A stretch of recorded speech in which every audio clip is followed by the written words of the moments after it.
So, are you guys ready for ghost stories with Anjelah?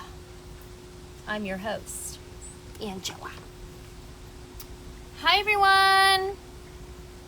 Ooh, this music spooking you out. That's the point. It's supposed to be spooky. Welcome to another episode of Ghost Stories with Anjelah. Today's drink is a regular, basic cocktail. Nothing special, just some simple syrup, lime, tequila, and ice. Cheers! Yum. That's good. Using lime from my own lime tree in the garden up there. Okay, I'm very excited for you guys to be here and hear some stories from my special guest this week. My 3 things: if I pick you to go live, cut the fat of your story, just give me the good details, not the regular thing. We don't even know about the regular stuff. Give us the good detailed stuff.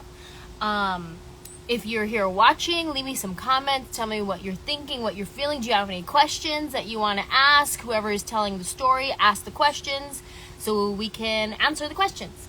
I think this light is too bright. Hold on. Time change. So now it gets dark like halfway through the episode, so I have to use my ring light, and I'm still trying to figure out best lighting. This is Ghetto Production Presents, y'all. I got me. I got my associate producer over here, hey. Jesse Latori in the house. Got my associate producer in Nashville, Jackie. So let's do this. Okay, so that was leave comments, tell me questions, cut the fat of your story, and don't request to go live with me if you don't have a story to tell, because I will hang up on you. Okay, are you guys ready? My special guest today, I was just on his podcast. We'll talk about that a little bit. And he had so much knowledge in this paranormal space. I was so excited. I had so many more questions I wanted to ask and hear more of his stories, but he was interviewing me, so I couldn't make it all about him. So I was like, ooh, you got to come on Ghost Stories and tell us some good ones. So this guy who's about to come on, he's hilarious, comedian, and paranormal investigator. Please welcome Momo Rodriguez. Where's your dog? Oh, he's inside. He's being like so needy today. Hello! What is up? This is so cool that you have all this cool music and all this, like, it really freaks you out a little bit, right?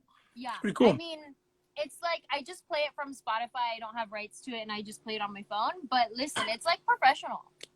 No, it's so cool. And you know what? Before we even get started, can I just say, when we talked last in the podcast, you said your story, which I'm sure people heard about, Cleveland. Yes.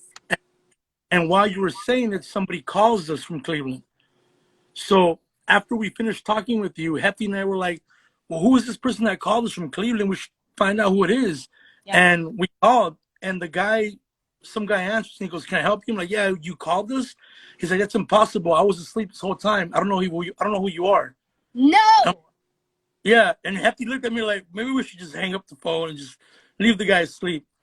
But it's similar to your story, right, about the phone. Oh my gosh. Okay, so to update everybody who's watching right now, I was just on your podcast, yours and Don Hefty's podcast. What is it called? The Paragordo Activity Podcast, because we're a Paragordos. And gets me every single time. Yeah. So we just recorded that, and I was in the middle of telling my story about when we were in Cleveland. It was super duper haunted, and I was telling him the whole story. As I'm telling it, he gets a phone call from a number he doesn't know from Cleveland. Are you kidding me? Nope. And then the whole thing you just heard what he said about, like, he called and the guy was asleep. That's insanity. So that already made a connection between you and what we were talking about. A lot of times when you do this kind of stuff, you kind of leave a trail. And when you experience it, you still leave that trail. Like, it's like a residual haunting that still stays with you, and you can take it with you. So but I don't want to. Well, just think about it. Imagine you're like alone in this world that you have by yourself, and somebody gives you attention. Okay. Wouldn't you want to follow them? I That's Yes, why but well, I mean, that's why if you have a haunted house or you have activity, don't pay attention to it because then you're just feeding the fire. Like, every movie it says, hey, the walls are talking. Well, get out of the house. Like, don't live there. Go. If your oh my walls talk, God. fine. You know what I mean? So some people just stay and try to well, maybe let's try to connect to it. Do not connect to it. I mean, it's if you don't understand it, don't mess with it. And some Right. people they go to, we have you on our podcast freak out, say, we don't know what's going on. This happened to me. What did you do? Well, I lit a candle in the dark and I summoned him. It's like, You did it. Who goes to a cholo and say, where you from? Right. You don't, you don't, you don't quiz him. He quizzes you. Just stay away. You just you don't do that. You don't even accidentally quiz him. You don't ask him no questions because he'll probably take it the wrong way. Hey, where'd you get that? Mind your business. What's up? You know what I mean? I get it. Exactly. Don't do it. And That's how the ghosts are. That's how ghosts. Ghosts have their territorial. That's a cholo. Territorial. They associate with colors because colors can bring something with them. And they run. They're really, really like stubborn.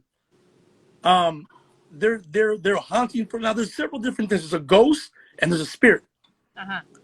A ghost is somebody who is still here. He's an earthbound. When you see him, he's usually in the same state of when he passed.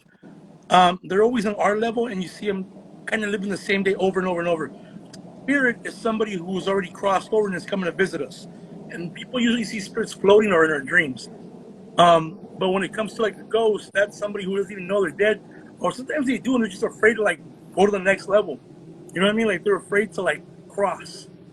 And it could be, I mean, for me, it's spiritual. I mean, I'm a man of God. So I think some people, even here, they're afraid to be judged. Like they're still hanging around.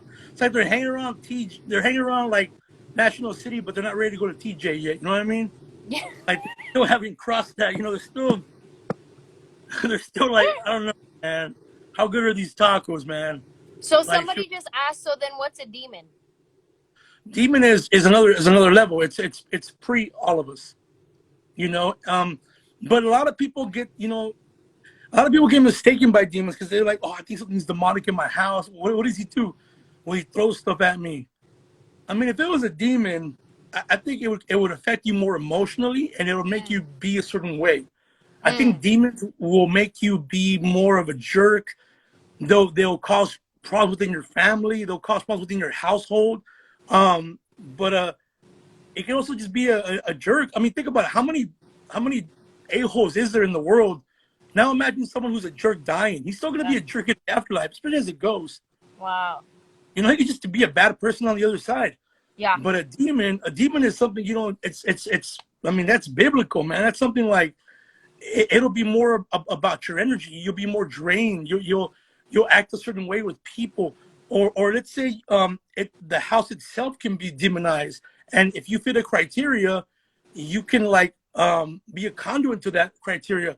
Like, let's say you live in a house that somebody who lived there was married and they got into a very, very horrible divorce. If you move into their house and you fit the same criteria as that couple, you can probably have a divorce too, just like they did, because they left that negative energy. I mean, for people out there, like when people say, I want to tell you my problems, man, if anybody ever comes over to your house and says, I want to talk to you about my problems, say, cool, but can we talk about them somewhere else, not inside my house? Because they're just unloading on you. Oh. And they leave that negativity on you. I mean, look, we're comics. We've been in those green rooms. Uh-huh. And that's when a lot of people hate in those green rooms. They're jealousy, a lot of betrayal, a lot of loneliness. And anybody who's ever been to a comic club, going to the green room, you feel drained. I mean, and that's what I was saying on y'all's podcast is early on, I would always be so tired in the green room. Yeah. And I just thought that it was part of me being nervous. And maybe it was. Maybe there's a little bit of both truth to both of these things. It could be that I was just nervous so that I drain my energy because I'm nervous to go on stage and whatever it is. But then also it could just be the energy of the room sucking energy for me, because I was always, I would take a nap in between shows. Yeah. I would lay down. I would always have a pillow and a blanket because I would get cold. And I was like, oh, my nervous tics are that I get cold and tired. And I would say that to people. And maybe but it's more spiritual. well, because energy is heat. So when you're being drained, you're being left with coldness. When you go to a haunting or a haunted house, the first sign that there's a ghost in there is if you're walking through a cold spot. Cold spot is a part of the room that's like a little ball of just like a freezer. When you walk through, you feel so cold. Mostly it's because there's an entity about to appear itself to you. So it'll suck up all the energy in there. Ooh. And I mean, if you're in the green room with negativity, you're being drained. Look, you and I, we're badasses. Let's get this out of the way. We're badasses on stage. We've done every single venue. We're not afraid of the crowd. Right. We're not. We love the crowd. We love everybody there. We're never nervous on the drive there. Right. But when we get in there, we might inherit the feeling of other comics that were nervous. Yes. It's, oh my God. And become that. I mean, a lot of people, and this is not only for comedians, people who are in businesses. Maybe the conference room that you work at is freaked out. The break room that you work at. I mean, at work, try to go cleanse yourself. I mean, either prayer always helps. Prayer has never failed anybody. And if you don't, if you're not with prayer, you're not sure how to pray, ask. And if you don't want to go that route, there's sage. This is not weed. This is sage. People have made the mistake and light this up. This is white sage. Cleanses you, cleanses things around you. This also kills 99% of bacteria in the air, by the way. Oh, that's so dope. Yeah, it's cool. You can buy it, order it online, and just after you're burning it, throw it away and bury it outside your house. Do not save it. People save it when they burn saves, they save it. Wait, okay. So you're supposed to burn it all the way through the one time? Yeah, you can cut it, not burn the whole thing, but cut enough that you're gonna use. Burn it the whole way through. Go to every corner in your house. And then open all the windows, say some prayers as you're doing, get everything, cast everything out of your house, all negativity, sage yourself, use a feather of any kind of bird, I'll say any kind of animal, because not all animals have feathers, but any kind of bird, and just kind of do this, like go around waving it around the house. Some people use a shell, an abalone shell, so you won't burn your hand.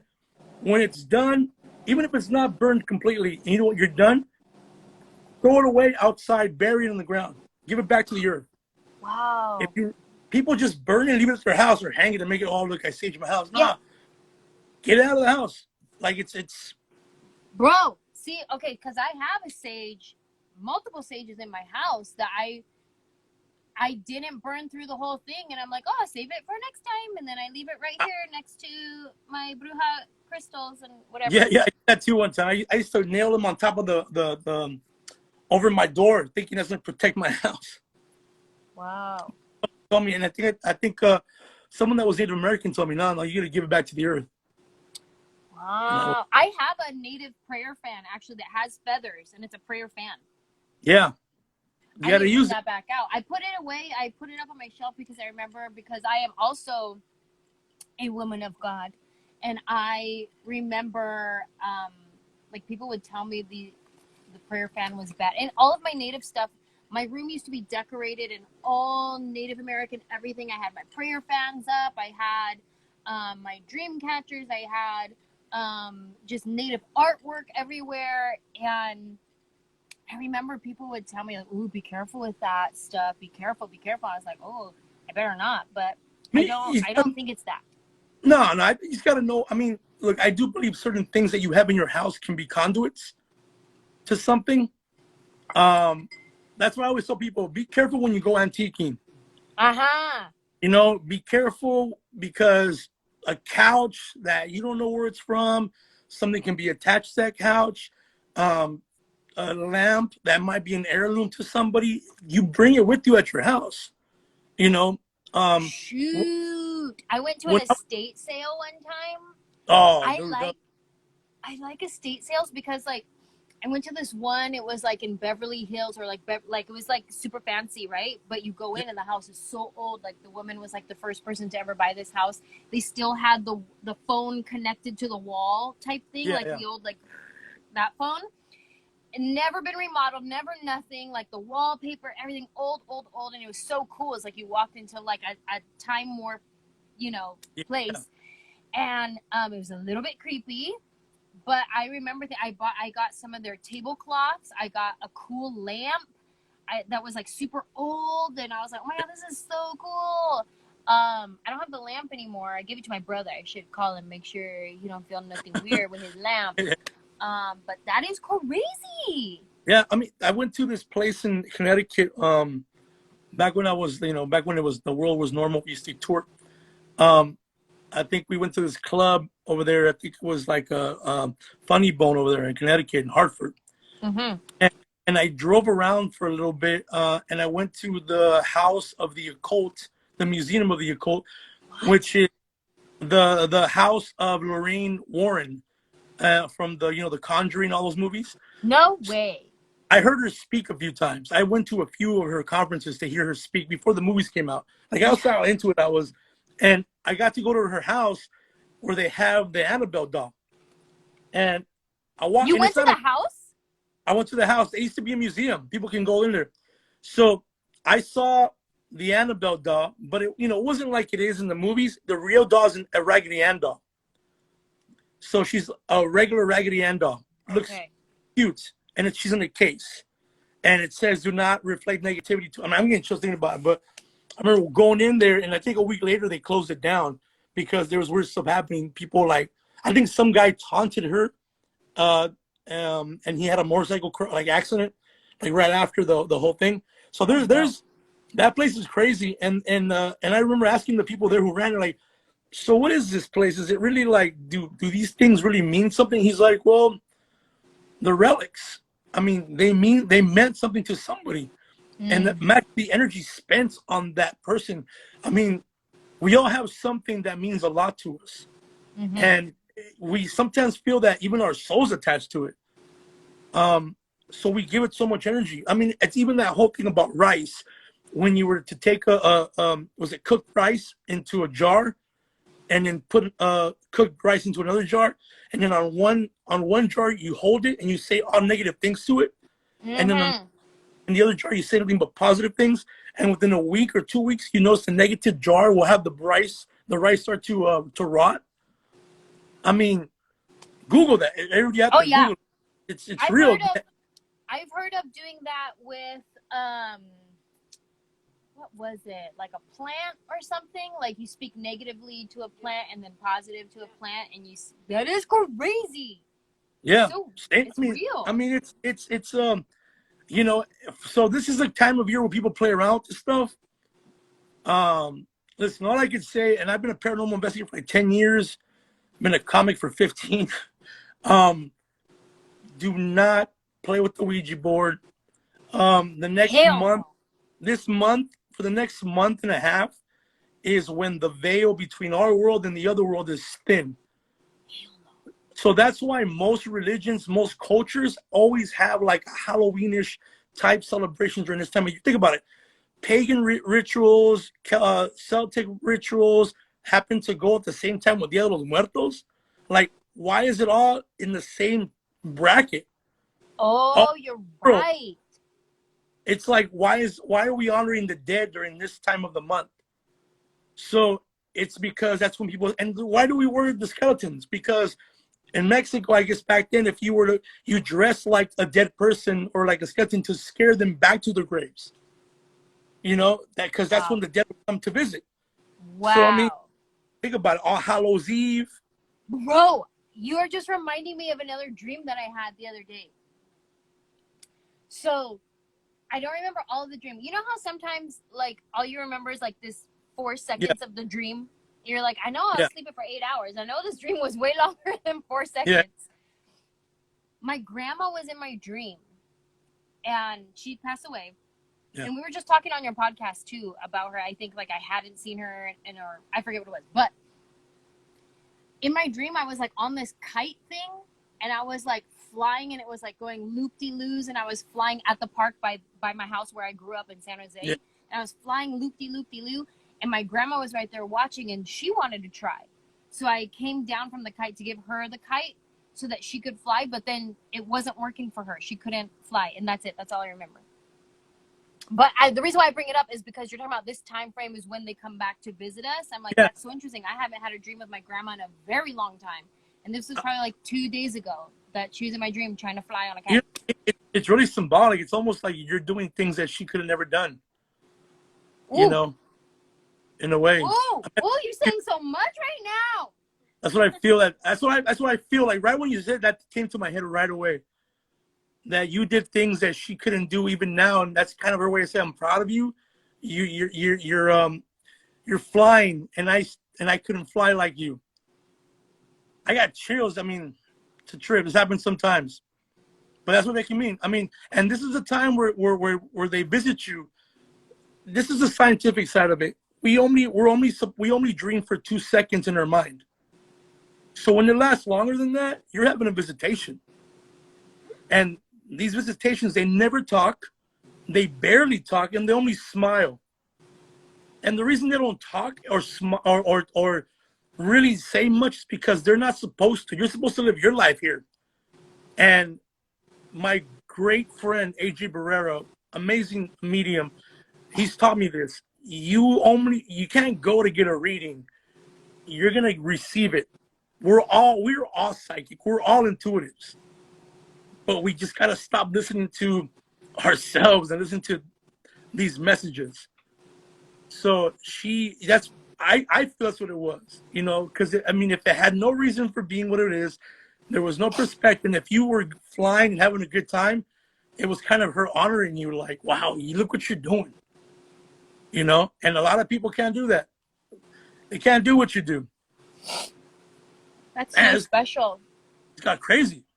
I remember there was a time where when my grandma was still alive, and this is so long ago, like 2000, 1999, somewhere in there. And I was on the computer, and this is dial-up AOL time. And I remember being on the computer and my grandma standing behind me, watching me, so confused by technology. She didn't understand that. And I remember her watching me going, I could never do that. Yeah. Just being on the computer, just learning technology. And it wasn't like a sad, I could never do that. It was kind of like, wow, you kids, like, what are you even doing on this machine? Like, I could never do that. And I just have that memory as you're saying, like, well, that she was saying in the dream. Whatever you feel right now, take it for exactly what she was telling you. That's exactly what, and what you're probably facing right now, you might be facing something that you don't know what to do. And that's probably her way to say, look, you're already doing things.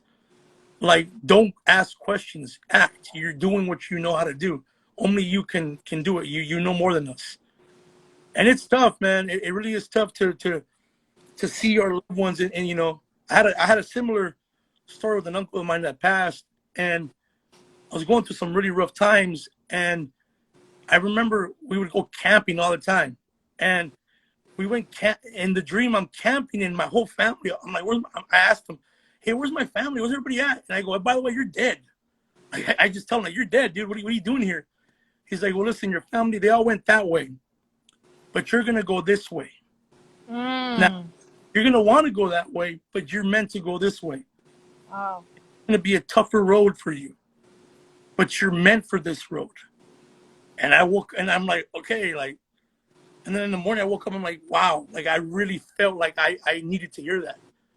So you can talk to these people, and trust me, the answers are all there. But it's the same thing as talking to God. You know, that's how God talks to you, the same way.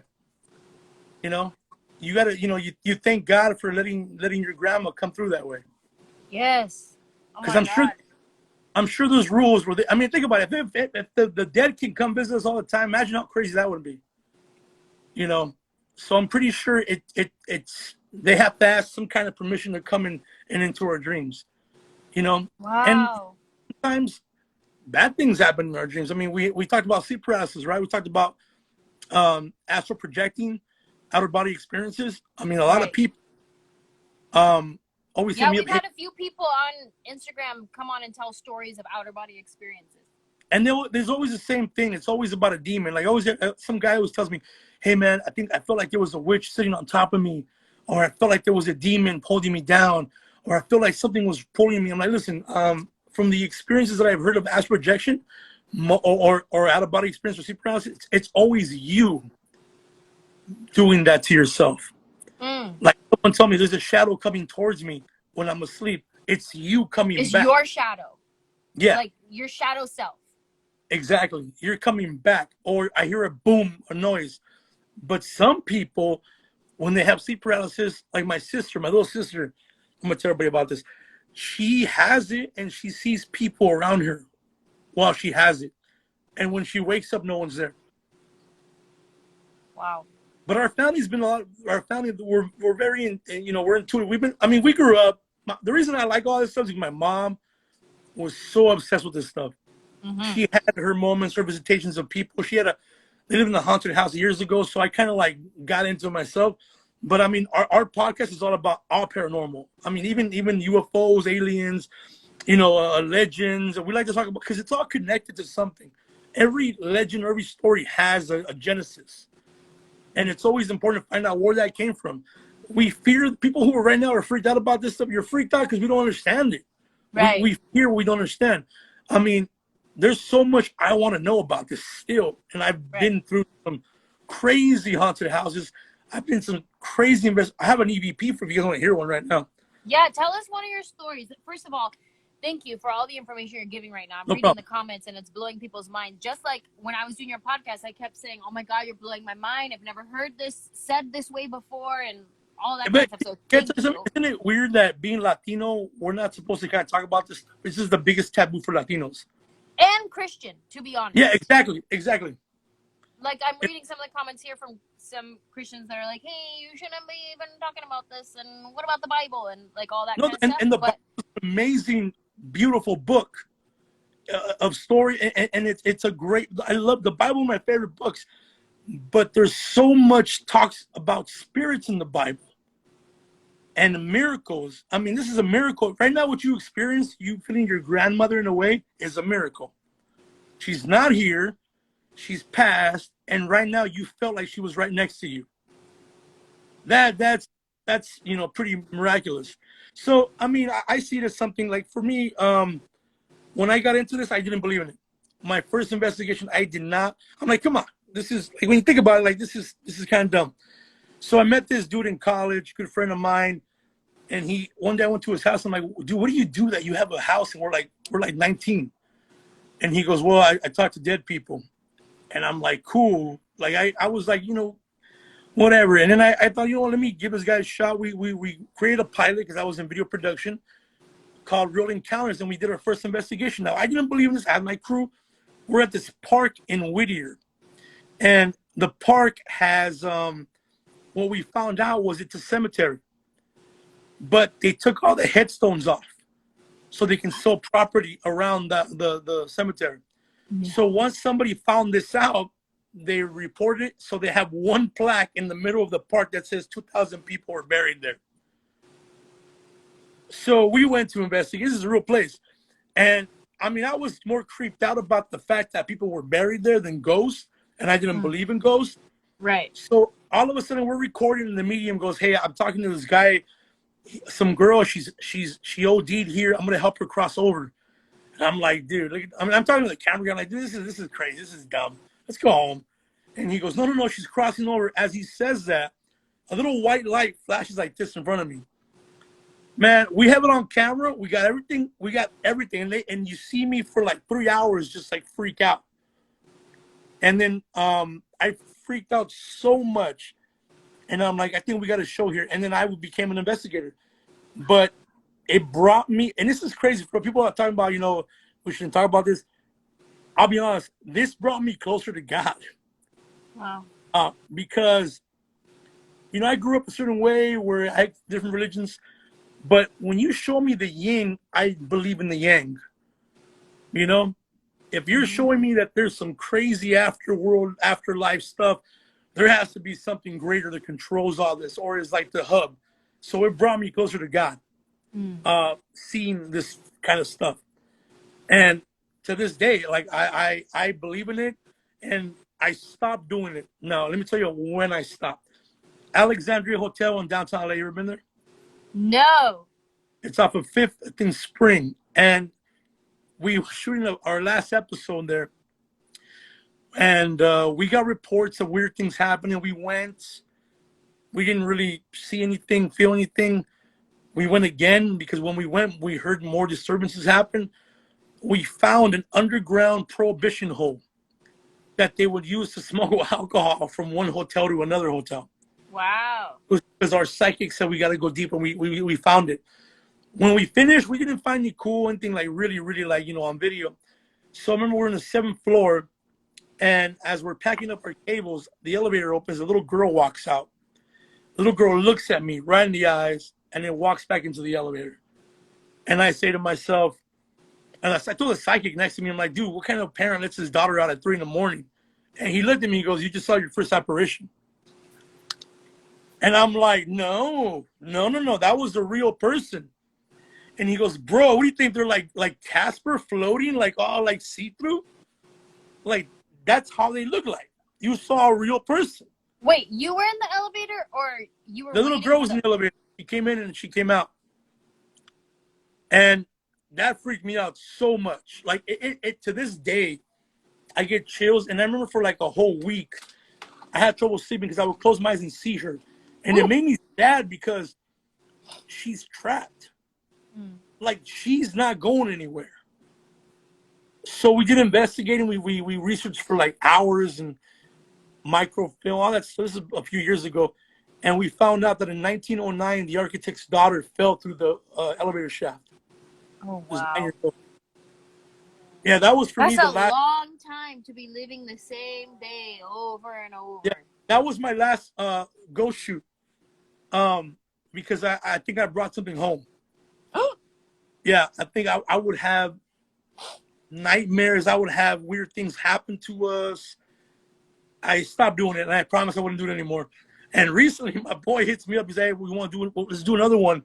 We're actually going to do something on the 20th with Cedric Entertainer, like a little Zoom with him. And I would love to invite you to cop on it with us and just like talk about our stories, but also kind of like see if we can do some readings with people. But it really, really like scared me. And I don't think I would ever do an investigation again because he told me like, because after that I went home and a few weeks later I had a guy at work, his brother died. And, I told him, hey man, this is going to sound stupid and weird, but you got to take those chains and keep them. And he starts crying. He tells me, I was looking for my brother's stuff and I bought a box of chains and I was wondering if I should keep them. Wow. And I called my boy, I'm like, hey man, I think I'm freaking out, man. I think I got it. Like you gave me the ghost herpes, man. Like I it's like everything that, and I started having these emotions and these, for people, like when you talked about your grandmother, I got really tuned into you right now. But and I think he tells me you inherited it a little bit, and he's like, we all have that gift. But when I was around, I mean, dude, we would do these ghost hunts. We'd keep our batteries in the car because they would drain if we would take them with us. Like that's how crazy it was. So if anybody out there, oh, there he is. AJ's right there. He's AJ Barrera. Hi, AJ. Yeah, that dude he's a trip, man. Let me tell you. And he's a Chicano. We're gonna have you on, AJ. You gotta have him on too. He's a Chicano dude, and I mean, we were like the first Chicano Ghostbusters going to people's houses. Yes. Bumping Warren and Malo on the way to the ghost hunts. Like it was like, and we would show up too, like all slick. When you park at the hotel, you had to go. Zzz, zzz, we had to put the we were so gangster to show up.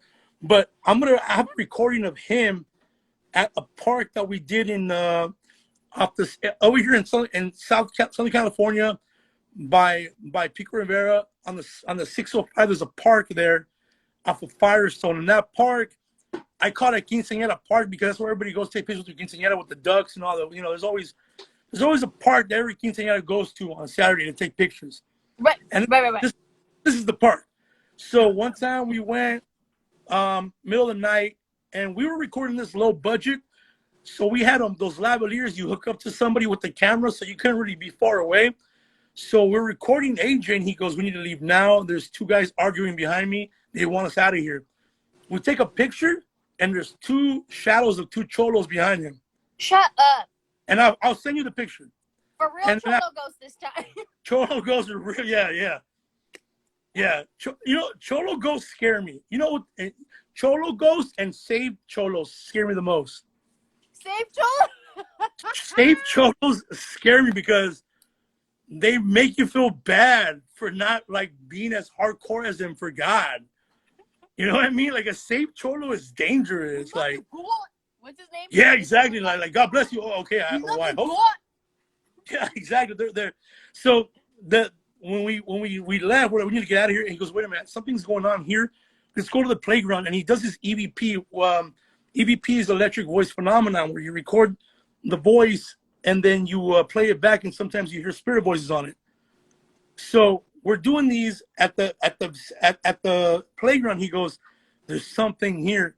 So we recorded. We didn't see anything, but when we got home, we reviewed the tape and we heard somebody go. He goes, "Is somebody there? Is there something wrong? Say something." And the person goes, "I jumped." So you guys want to hear it? I mean, yes. All right, okay, here we wait. go. Okay, wait. This is at the park. At the park. Okay. Can you give me a sign? Can you push the swings? Do something. You hear it? Yes. Yeah. Trip, right? Let's play it one more time. People didn't hear. Here we go. Can you give me a sign? Can you push the swings? Do something.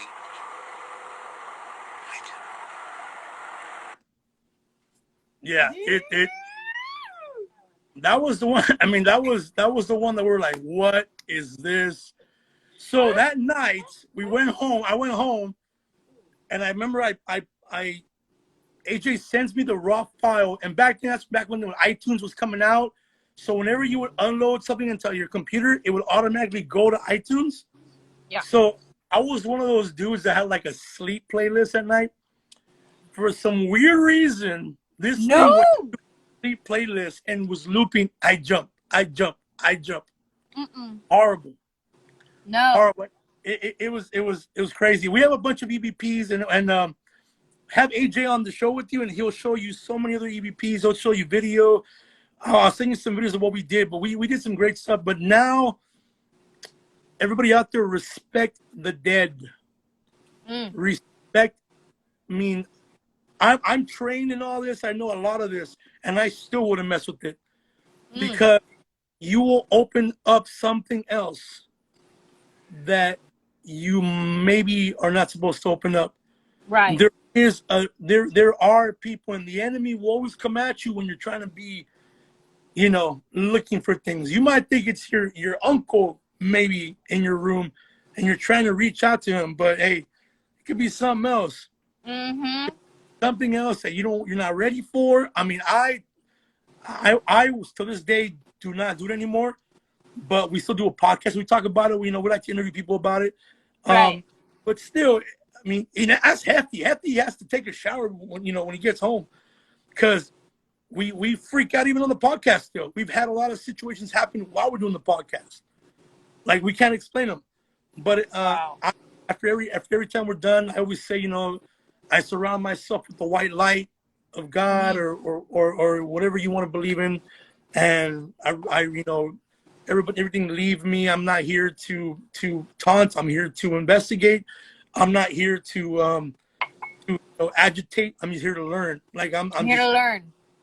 But don't mess with it. And I've had some stories. I could tell you a bunch, but even telling them freaks me out a little bit, because sometimes you wonder, what are you looking at?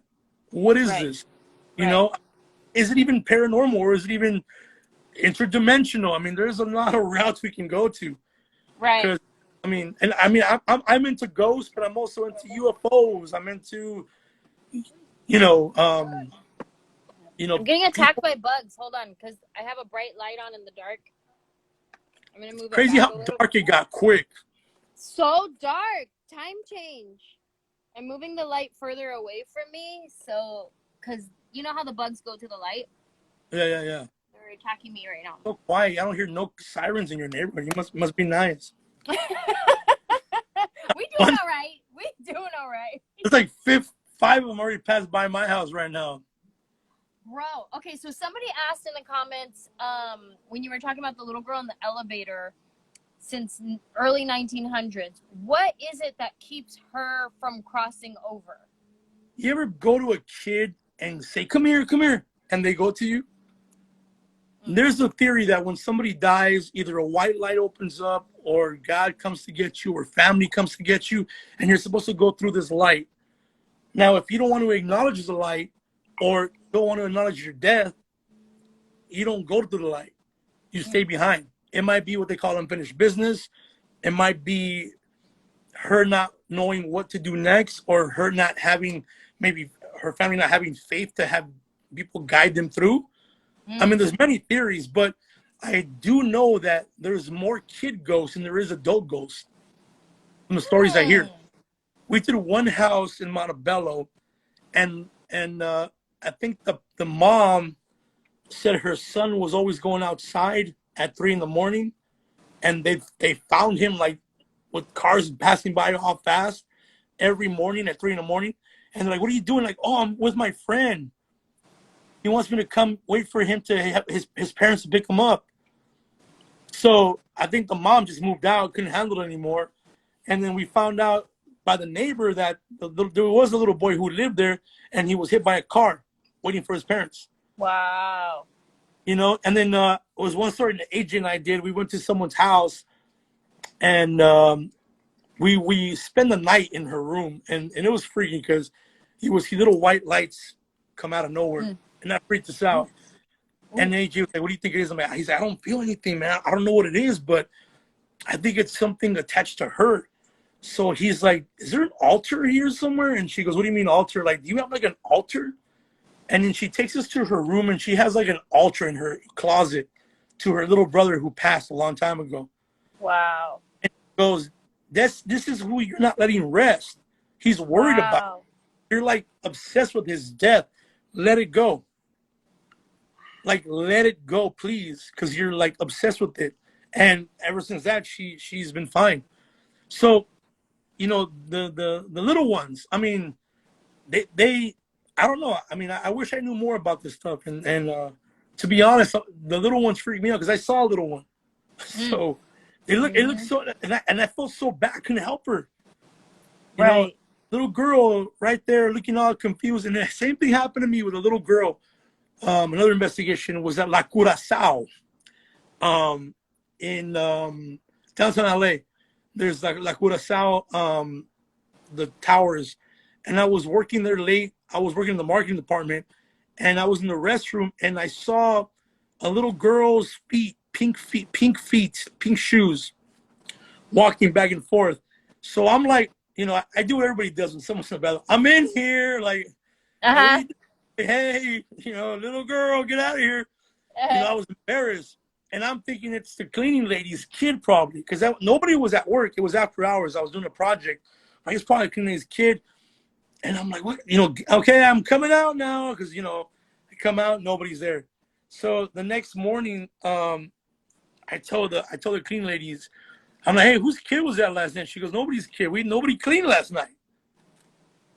So, and the lady looks at me down. She goes, "Vio la niña? Like, you saw the little girl?" I'm like, lady, like, really? She's like, yeah. We have two of them that hang out right here. But like nothing. I mean, that's another thing. People normalize this too much. You know, like people tell me, "Oh yeah, we have someone that haunts our house," but they're so cool about it. Like, if somebody haunted my house in the paranormal, I'll get out of here. Right. You know, like it's Right. It's like, and for those of you who have hauntings, that let's say you lived in a house for like 20 years, and all of a sudden you have a haunting, if you've done remodeling, is pretty much when they come out. So most people who remodel houses, they start to hear stuff. Because think about it. Think like the Sixth Sense, how everything's a certain way. You know, and when you take down a wall, that wall is not there no more. And if they're living the same day over and over, like, what's going on? Where's my wall?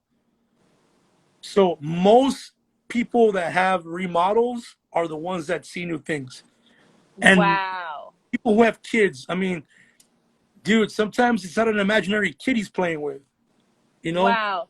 This guy right here, Dan the Man, says screams, moans, apparitions of a woman. Then they found a knife in the basement buried in the wall. Yeah. Get That's out of that. crazy. Leave. No, Bruh. no. When you have that happen to you, just really sage your house and try to find God somewhere. You know, I mean, look, be afraid of the living, not the dead. Mm. You know, I mean, come on, the movie Coco made everybody seem so nice. They're not Bruh. bad people. It's Coco. Come on. Come on, you know, another It's racist movie. Abuelita. She's fine. She's fine. How racist was that movie, though? Think about it. The movie Coco was basically, even in the afterlife, Mexicans have a hard time crossing the border. I hate you so much. Basically, that's all it was. That's what Coco was. They didn't have the proper documentation to go back and forth. Why It's we always sad. gotta prove ourselves? I know. It's like we're dead and we still gotta show paperwork. No, Bro, but there's it's people, scary. many people commenting in here that they want a UFO story. Do you have a good UFO I do have story to share? a UFO story. Let's hear it. There's a UFO that in my neighborhood growing up. Everybody talks about it. I grew up in the neighborhood of Artesia, Norwalk area, 562 area. One day we're all kids, we see something going on top of someone's house. Now we all, since we're hood kids, we're thinking it's a helicopter. We're thinking the neighbor's being raided again. But this was different. This was the whole area, like a beam of light going down to the house. Every comadre came out, everybody's tia was out, everybody's grandma. We all saw it, and then everybody said nothing and went back inside the house. Only the kids talked about it. For some reason, we're just terrified about talking about the story. UFOs have never been, well, I don't know. No one really believes in them, especially in religion. Right. You know, people believe in UFOs. But, I mean, because it's not in the Bible. it's not in the Bible. But then again, the story of Enoch, you know, the story of Enoch, where he went up into some mothership and came back after, you know. I got to refamiliarize myself with that one. It's pretty much a guy who was taken up into a mothership, a palace in the sky, on a chariot of fire. What's a chariot of fire? It's a rocket. And then he came back down with some knowledge that we didn't, you know. I mean, oh my God, there's so much we don't understand. There's so much we don't know. Like the audacity we have to think that we have life figured out, God figured out. Like religion is, you got to do this, this, and this, and then you go to heaven. And the audacity we have to think that we have it all figured out. Because we're bored. It's because we're bored. You know, we have to explain why, you know, and that when we have to be selfish, that only we exist. Like only we are allowed to roam around the universe. I mean, I don't know. Maybe I believe too much in UFOs. We've seen some lights in the neighborhood. I mean, and they come to the neighborhoods that, you know, report it.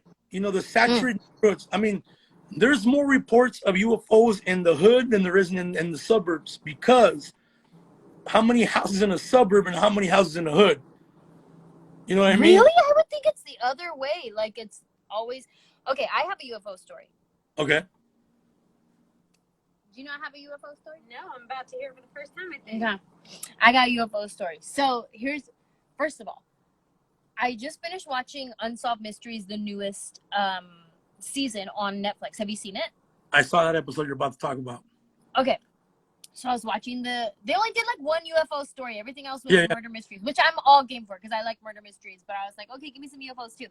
Anyways, I have one UFO story. And as I'm watching it, I'm remembering that I also saw a UFO when I was with my friend driving. I was teenager, like 17, 18, 19, somewhere in there, maybe 20, maybe. I'm not quite sure. Anyways, I rarely ever talk to this guy. So I text him to check. Like, this is just like a month ago. I'm like, am I crazy? So I texted him. I was like, do you remember when we saw a UFO? And I stated it like that, right? I'm like, do you remember when we saw a UFO? And he was like, yeah, that was crazy. And I was like, that's all I needed was confirmation that I'm not a crazy person. And this is what I'm 19, 20, now I'm 30 years old. So it was a long time ago. So we're driving from the Bay Area to LA. We're on the 5 highway. It's maybe like dusk, like the sun is setting. It's not super dark, but it's definitely getting darker. And we're going down the 5, and you know, it's all fields on the 5. You're driving through Salinas, Fresno, like all the towns, right? All fields. We're driving south on the 5, and to the left, you see just field, and there's this light thing that's hovering, and it keeps swooping down low and coming back up. But I'm doing it just in camera frame. It was really probably like doing that maybe a mile. It was like this was like a mile, right? And it was here, and it would like swoop and come back up, and swoop and come back up, and it just kept doing that over and over. Like an and orb? We were like, huh? Like an orb? Like a little ball? Kind of like an orb. It was a light, and it would swoop and come back up. And there was nothing happening. I know that there's planes that drop like fertilizer and whatever over the fields. It was not that. It was after hours. Everybody done clocked out. Everybody done went home. It was nothing like that.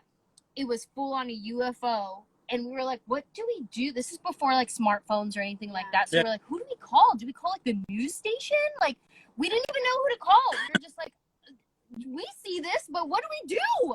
And we just kept driving, and that's it. We drove to LA, and we're like, we saw a UFO. Like, we didn't know what to do. Crazy. It's you know, those are the best ones, because it's like you have to tell somebody, remember when we saw it? Like, because you want to make sure that you know it's real, because they want to make sure that they know it's real. We saw one. I was on the road with Carlos Mencia. We're on our way to Marco Island, Florida, that Off the Hook comedy club. Oh my God. I got drama stories about Marco Island shows. Continue. That place, we're on our way, and we drive. We went to Miami because we're at the Miami. We're at the Hard Rock. So we're like, let's just drive to Marco Island. So you got to go through all the Everglades, like straight driving. And remember that night, I was driving our little minivan where we had all of our gear.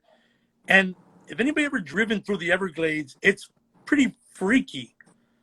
And because all these alligator signs, and it's just very, very dark. There's no lights. I see this big ball of light come from out of the Everglades. So I wake up the road manager. I'm like, bro, what is this? He's like, it's a helicopter. I'm like, it's not a helicopter. Look at it. And he goes, what is that? And it was just going up, and then it kind of went over us, and it illuminated the car, and then it just went like this and went away. It illuminated the car? Illuminated the car, and it did like a little zoom.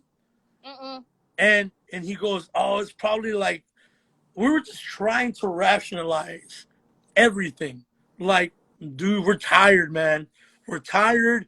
It's probably like, I don't know, man. Like, he was just trying to not freak out. We got home. We got to the Marco Island, and I told the dude there about what happened. He goes, the Everglades, man. Those Everglades, people say that there's submergible things coming out of them. What? That there's like water UFOs that they come out of the water. And what? I mean, I've never. Yeah. So I mean, and the more I researched it in South America, Honduras, all these South American, Central American countries, all of their UFOs come from the rivers and come from the water, underwater. I mean, they believe. I mean, there's a whole thing about the Bermuda Triangle, thinking that it's all a base under there or something. You know, it was just weird, man. That was Marco Island, and that place is weird. That place is creepy because Marco Island, for those who know Marco Island, and no offense to Marco Island, but everybody who lives there is a bunch of viejitos, right? They're like, totally. They're on the verge of, that's it. In fact, it's so many old people there that there's rules of Marco Island that you can't make noise after a certain time or go out and party, right? But we saw and we felt some weird presences in that club down there. Ooh.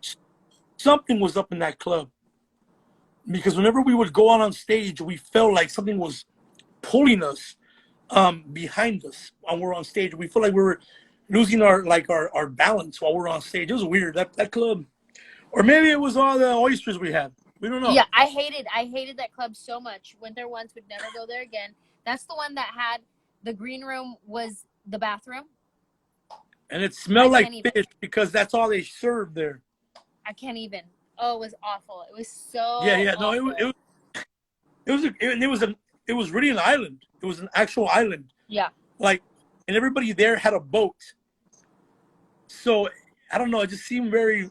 I don't know. It was a weird place. I loved it because I went fishing, but. Yeah, the one thing I did love when I was in Marco Island is we did the what is not hang glide? Like you're in kind of like a what's the thing where you're in the water but it's like a kite and they're like taking you parasailing. I did parasailing in Marco Island. That's the only good thing that happened there. But it's an awful experience there. And they're like beware of the cougars, and we're like, I mean, I'm thinking like older ladies. No, they have real cougars. They have the Florida cougar, like he's in the water. Like they have a bunch. Yeah, because that's their preserve. So they're Florida's roaming. on some stuff. Florida's on their own stuff. Like Yeah. Everglades are like the Amazon. I'm not looking for viejas. Like, okay, where are these cougars at? It was a real lion. I was like, oh, my bad. oh no. No, No, but this has been amazing. Okay. First of all, I just want to say how awesome you are and all your stories and just the knowledge that you have and the way you explain everything. This has been the first episode where I didn't even take other callers. I just kept you on the whole time. So everybody. thank you so much. You bumped everybody off the lineup is what you did. So congratulations. Finally, took all this time. No, this is so good.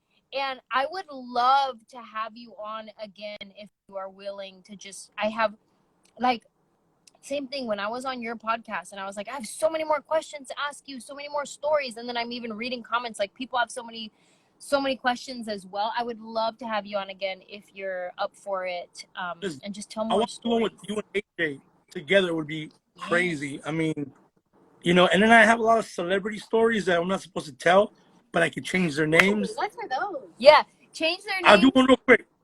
Schmangelina Schmoli. So there's one celebrity that I know. He's a good friend of mine. Let's end on a good one. Tell us. He's a good friend of mine. He said that one night he was having a good time at a bar, and he was walking into the parking lot, and he blacked out. And when he woke up, he was in a paramedic in the paramedics, in the actual, the gurney, and they were unloading him into the highway, and they unhooked him and they let him go. So what? Yeah, like he was in the paramedic in the ambulance. Okay. And then they let him go. And he said, it was weird. I blacked out at a party or at a parking lot. The next thing you know, I'm in I'm in an ambulance, and they're letting me go in the highway. So his theory is, this is a whole Travis, forgot the guy's name. There's a guy by the name of Travis. Oh my God, I can't believe I'm blanking. The guy from the Fire. Scott? No, not Travis Scott. The guy from Fire in the Sky. The guy who was abducted years ago in Arizona, one of the lumber guys, and he was back to Earth, but he said that he felt that he was the wrong guy. So I feel like this is the same thing that happened to my friend. He feels that he was abducted, but he wasn't supposed to be, and they just dropped him off in the highway. He's like, those weren't real paramedics. That wasn't a real ambulance, because why would an ambulance just drop me off in the highway and not drop me off at a hospital? So that was, and he, to this day, he says he swears he was abducted by aliens. Like, how can a paramedic just drop? What happened? He's on the freeway and then he just walks home? Like he wakes up on the freeway? He wakes up, no, he wakes up in the ambulance, and the paramedics are dropping him off in the freeway. And then what happened? Who rescues him? How does he get home? He called somebody to get him home. Yeah, he just calls somebody, like he tries to find, he goes to find the phone. But he says I think I was taken and they made a mistake and they figured out a way, the men in black or maybe them, because, you know, they say they're amongst us and they know how to make themselves look like, you know, it was an inside job. So he feels that they were just dressed as paramedics and let them go. Bro, you know what this is reminding me of? Okay. Travis Walton? Yeah, Travis Yes, Walton. Travis Walton. Great story, by the way. Fire in the Sky. I'm going to look that up. He reappeared after a 5-day surge. Oh my God. Okay, this is what this is reminding me of. I had Joe Coy on my first episode, right? Mhm. He has one of the craziest haunted stories ever. I'll send you I put it up on YouTube because when I went to post it on Instagram, it glitched and it disappeared. So I had somebody screen record it, and then I added that to my YouTube. So I'll send you the link to it so you can watch the whole story if you want. It did not glitch. It disappeared. It went away. I was typing in my caption to it, and it just disappeared. I'm like, happens all the time. okay. So he tells his story. It's the most insane story. It was full on demonic. It was demonic. Like how you were saying, like you could tell the difference between demonic, ghost, spirit, whatever, that it changes your emotions and it causes drama in your family. Yeah. They were fighting with each other. They were saying things that they would never say. They were like, it was ugly. And he was like, it was demonic. It was full on demon. Anyways, his whole story is crazy. At the end, though, one of his nephews starts full on manifesting like foam out of his mouth, the whole deal, right? Yes. They call the ambulance. Ambulance still not coming. It's still not coming. They call 911 again. They're like, where is this ambulance? He's not here. We need to get my nephew to a hospital. Yeah.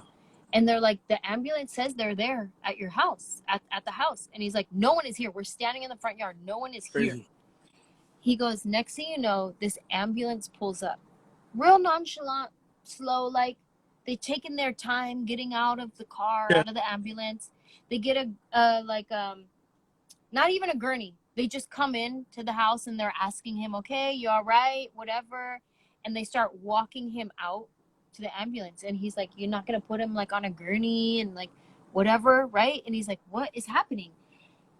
The kid gets in the ambulance and at the last minute, Joe goes, get out. You're not going with them. Because he was like, something was wrong with these paramedics. Like they weren't paramedics. They were something like, they were creepy, ghost, demonic, something else. He's like, these were not even real paramedics. I was like, they are acting so weird. They're acting so nonchalant, whatever. Get out of the ambulance. You're not going with them. Nope, we taking you ourselves. And he got out of the ambulance. They drove him themselves to the hospital. It's a crazy story. That's happened. That's happened to a lot of people where they call on somebody or they call a loved one and it's not the person. I had a friend, same situation. He had a bad day at work. He saw something going on. His wife calls him and leaves him the most horrible message in the world. Ooh. Horrible. And he's like, and he goes home, what's wrong with you? What are you saying these things to me? You're so mean. She's like, what are you talking about? And he plays the message. It's nothing that she was saying. It was, hey, babe, how are you? Do you want to see what you're doing? Blipped. And he said that week he moved out of that house because this is freaky. I get freaked out telling the story. He was watching that show Band of Brothers with his wife. Uh-huh. They were in the couch.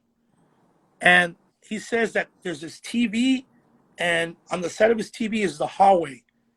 He said that while he was watching the TV, he saw this thing, this humanoid entity with a demon-looking face kind of creep out like this and smile at him. All gray and pale, and then smile and go back in. He yelled, ran out of the house. He says, I left my wife there. I didn't give a crap. I just walked out. He's like, I didn't tell her anything. He's like, what happened to her? She's like, we're divorced now. Uh-huh.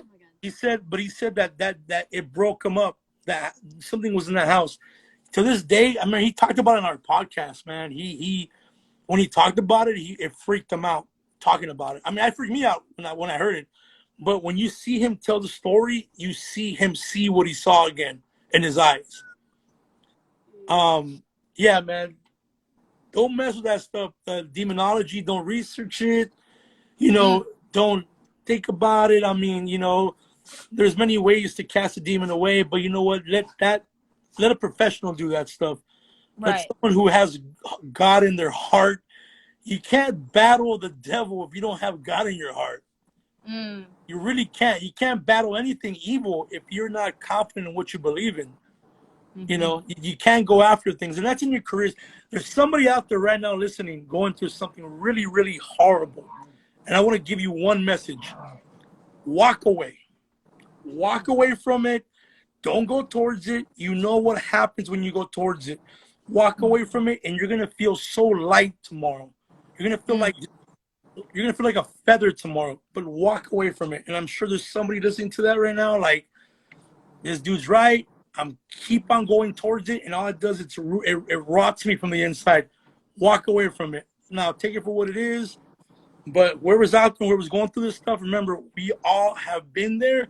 Some of us have that coming up maybe next month, but we've all been in a situation where we feel that we're walking into something and we know it's not good for us, but we still continue to go. That is also paranormal. That is also something evil, and find God or find something that will lead you away from it. Go towards light, don't go towards darkness. And if you like this kind of stuff, doesn't mean you're like a devil or something. People tell me, don't be playing with this kind of stuff. It's bad. It's the devil. Right. No, I'm not playing with the devil. He's no match. He's no match. If you have God on your heart, you got God on your side, the devil's no match what you're doing. We're not here to find a demon or a Ouija board. We're here to discover the unknown and to be students of what we don't understand. Because energy is energy, and I think we should give ourselves more positive energy out there. So Yes. stop hating people. Stop. If you have haters, pray for them. Feel bad for them. If you have people that you hate on, lose that hate, man. Lose all the negativity, because it's just rotting you. Yeah. Focus. Talk about aliens. Focus on them for a while. Right? Be a comedian. We have a lot of pain behind our comedy, but it's our therapy. Yeah. We have to throw our energy somewhere, and that's why we vibe good with people. But we also know that we know how to separate reality from just hate. And I think I can also speak for Anjelah. People will always attack you when you're doing great, and they'll always attack you when you don't look like you're being fazed by them, even in your darkest moments. Trust me, we get fazed by you, but we don't want to show you that it affects us, because really deep in our heart, it doesn't affect us. We got bills to pay, And Right. if I make it by talking to ghosts, then hey, man, Right. we'll make it happen. But thank you so much for having me on here. I mean, I feel like there's people who have so many questions right now. I know. And all I can tell you is hit me up on Instagram, or send them to Anjelah, and then we'll talk about them. We're doing shows right now. We're kind of quarantined, so we have time to do these shows, and maybe we'll do like a big Zoom one day, and Yes. and we'll have guests, and we'll have different people coming on and talk about their experiences, and the money go to charity. Yes, I love that so much. Bro, thank you so much. So tell everybody where they can find you and your podcast and everything, and then we'll have you on again for sure. Cool. Momo Rodriguez, Momo Rodriguez on IG, and the podcast is just every platform. We're on every single platform: Spotify, Apple, iTunes, everything on Para Gordo Activity. So it's like paranormal, but it's Para Gordo, as in a pair of gordos, because it's me and Don Hefty. Once you see me and Hefty together, you're like, oh, okay. But it's fun. We have a lot of great guests. We have a lot of funny guests. We have Anjelah on there. We have a bunch of comedians. We have a bunch of mediums. And there's one show that was done live, was with our medium friend, AJ Barrera, at the Improv, where he read the crowd as we were doing stand-up. And he made... No! Yeah. And he made... It was weird trying to go from a murder-suicide to comedy, because the first thing he goes, is there a murder-suicide in the front row? Oh my God. And some girl's like, yeah. And he goes, don't tell me anything. And he told her everything. And then Hefty goes, don't read me. And he goes to Hefty, what Hefty? Your uncle's coming through. And I think what freaked out Hefty was when he told him about, why do I see this? Why do I hear Frank Sinatra's I Did It My Way? And when I think about your uncle, he's like, well, when my uncle died, he couldn't talk anymore. And he wrote on the board, I did it my way. And that just destroyed Hefty. I mean, this dude, check him out, Ejabura, man. He's my boy. We've been friends for years. We've been friends, you know, back to when we used to drink Cholo beer, Bud Lights. You know what? He's so gangster. He looks like he's Chicano, man. He booked me one time on a Cholo party. You know, He wears a button up now, but he wasn't always like that. It wasn't. Yeah, now he's, you know, now he talks to. He went from talking to Casper from down the street to real Caspers. He switches his things. Crazy. But no, thank you so much, and let's do it again. And you know, and everybody out there, man, I hope I gave you some kind of a positive look on what we're doing. It's not nothing unholy. We're just talking about it, you know. It's like we're just, you know, we're like, you know, we're just chismeando about, you know, the paranormal. Last thing before you leave, should we, everybody who's watching tonight, should we just like say a prayer and say like, no, How do we sage ourselves? should we sage ourselves? Like, no, can I disconnect everything or whatever? What's your advice? What I always do is I always say a prayer. I close my eyes and I visualize this white light around my whole body. And I visualize that being the presence of God, the presence of purity, the presence of light. And I picture me just deflecting everything negative around me. And it makes me feel more comfortable. When I do an investigation, though, I got to bring up some sage, and I sage myself and things around me, and I try not to take it home. But right now, if you feel freaky and you feel we're talking about ghosts, and right now you keep on looking at the back of the, you know, the room, you're like, I'm not going to be able to sleep tonight. Let me tell you something. Surround yourself with the white light. You're fine.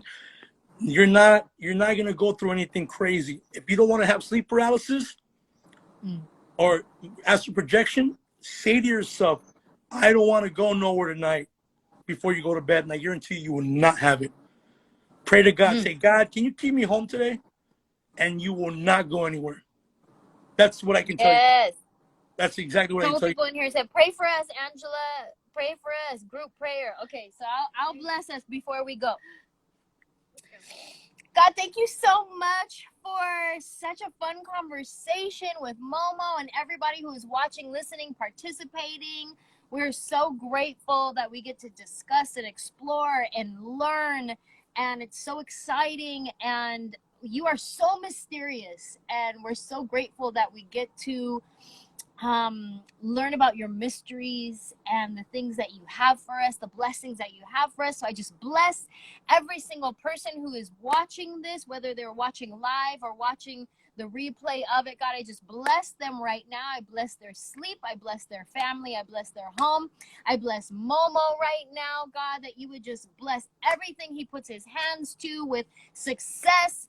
I pray that you would bless his finances, bless his creativity, bless his intuition, bless his relationships, and bless him from the top of his head to the bottom of his feet. I thank you so much and bless this night. In your name we pray. Amen. Amen. Amen. Thank you so much, Mama. This has been such a great episode. It's so fun. I can't wait to have you on again. We'll do it again. We'll do it again for sure. For sure. Bye. Bye, everybody. The Lakers. Thank you so much. Thank you, everybody, for tuning in. Wasn't this so great that we did like an hour 45 right now? Yeah. That was so great. I loved everything. Hour 15. But yeah. Best episode yet, Alyssa says. Thank you. Yeah, this was great. This was so fun. And to everybody who was supposed to come on tonight, we had a couple guests lined up. I'm so sorry I didn't get to you. I really just felt like this was the conversation that needed to be had, and he had so much information for all of us, and it was so great. But I will have you on again. If you were on the lineup for tonight, I will definitely have you on again. Thank you so much for listening, everybody, and I am going to post this onto my feed. So share it with your friends, tell everybody about it. And this is every other Friday. We do ghost stories with Anjelah. So let all your friends know, and we'll see how this grows. Thank you guys so much, and have a good night. Bye.